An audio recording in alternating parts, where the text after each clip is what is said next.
The Harry Potter universe is a wide one that includes countless characters, creatures, and spells that all help add to the magic.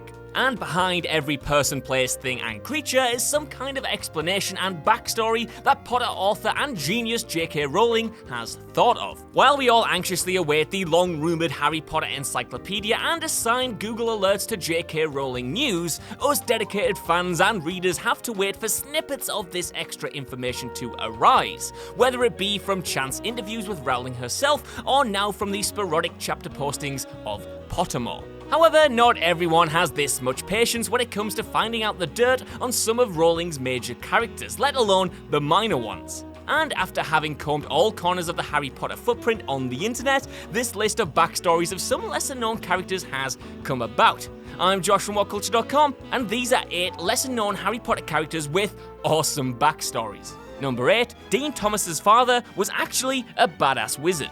The Dean Thomas we know from the books is portrayed as being Muggle-born. He was raised by a Muggle single mother, with his supposedly Muggle father leaving them when he was young. So Dean's first taste of wizard life came when he received his letter to Hogwarts. He even has to go on the run at the outbreak of the Second Wizarding War on account of his presumed Muggle-born status. Except, of course, that he's really a half-blood. His father was actually a wizard, but he never told Dean's mother in order to protect her. He never just left them either. He abandoned them to protect them from the dangers of the very first Wizarding War, which he went off to fight in, eventually being murdered by Death Eaters after refusing to join their ranks. Number 7, the first Lucius Malfoy attempted to marry Queen Elizabeth I. The Malfoys are one of the most famous and also darkest pure blood families in the wizarding world, with their lineage spanning centuries. And while the Lucius we know and loathe would never contemplate so much as looking in the direction of a Muggle, the ancestor he gets his name from had a very different relationship with them. Back then, in roughly the 16th century, the Malfoys would regularly come into contact with Muggles and even make good money off them, and Lucius I was no exception. Indeed, he wasn't just in contact with Muggles, but he attempted to woo one of the most prominent, Queen Elizabeth I. He tried and subsequently failed to win her hand in marriage, and it's widely believed, although never proved, that the reason Elizabeth I was so reluctant to marry was because of a jinx he placed upon her after being rejected. Not cool, dude. Number 6, the inventor of the severing charm was a popular dressmaker. In the 15th century, Delphina Crimp was one of London's most prominent and popular dressmakers. Although a witch, she posed as a Muggle in London because witches and wizards were often prosecuted during this period. She invented the severing charm, Defindo, to make cutting cloth much more efficient. Her clothes were so beautiful, making even the most unattractive of women appear lovely, that she grew in fame and wealth, but also made a lot of enemies along the way. One of her jealous rival tailors, Snickerton, suspected her of being a witch. One night he hid in her shop to catch her using magic and saw her using the wand to cut fabric. The next day he brought in the authorities and bound her for fear of the curses that she could cast. They searched the shop for hours, but they couldn't find her wand. In a genius move, she asked the men to unbind her so that she could scratch a large wart on her face. They allowed this, but soon realized that her wart was actually her wand in disguise. She grabbed a bag of money and disapparated and was never seen in London again. However, after Delphina's disappearance, everything Snickerton tried to make ended up sliced apart. He became convinced that he was haunted by a giant pair of invisible scissors for the rest of his life. Number 5, the summoning charm was invented by a lazy anti-Muggle activist. Even more so than the severing charm, the summoning charm is amongst the well-known from Harry Potter. You know, Accio. But while it proved useful during the Tri-Wizard tournament, there's a rather murkier history behind it. The spell was created by a wizard called Gideon Flatworthy, who was the leader of the anti-Muggle group, the Accionites, in the 1700s. The group mainly just sat around and did nothing, and the spell was born when Flatworthy ran out of money and merely summoned some goblin-made artifacts to get by. However, the goblins who created these objects found the Accionites' headquarters and met them at the door with swords and a thirst for blood. After disapparating twice to get away from the goblins, Flatworthy tried to summon a whole entire farm complete with livestock and hay bales. Unfortunately for him, he was consequentially crushed to death by the farm itself. Nasty way to go. Number 4, Merlin was a Slytherin at Hogwarts.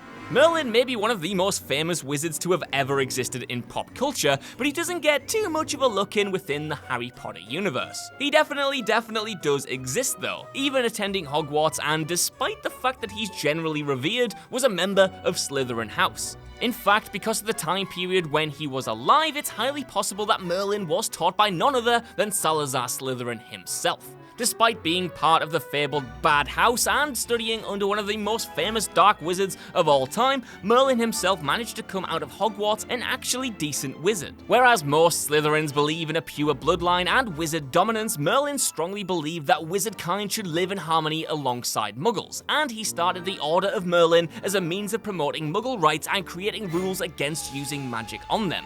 Although the meaning has since switched to simply reward great, courageous deeds performed by wizards.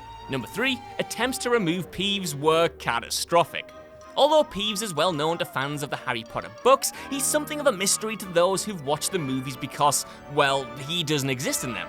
Rick Mayall was cast as the poltergeist for the Philosopher's Stone, but his scene was sadly cut and the character never appeared again in the future. And that's such a shame, because Peeves causes all kinds of magical mayhem in Hogwarts, something he's been doing ever since the school's foundation all the way back in the year 993, with Peeves coming with the building. It's said that he came into existence because of the founding of a building containing such a large amount of children, and that he may be a tangible manifestation of the students' mischief.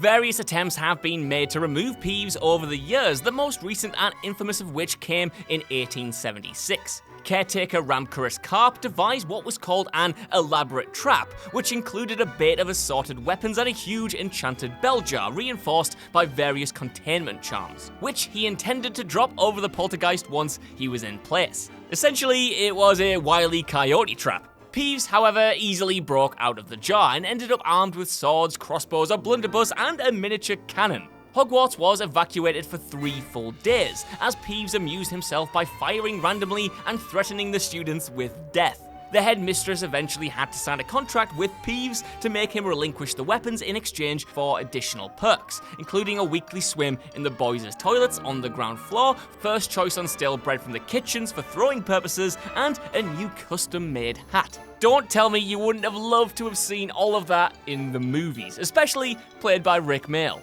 Number 2, AZKABAN'S Dementors came from its original inhabitant. Azkaban is a key part of the books, with the prison playing home to numerous Death Eaters, Sirius Black, and even, for a spell, pun absolutely intended by the way because James Hunt helped write this, Hagrid. It's also known for being guarded by the utterly horrible Dementors, but where did all that start?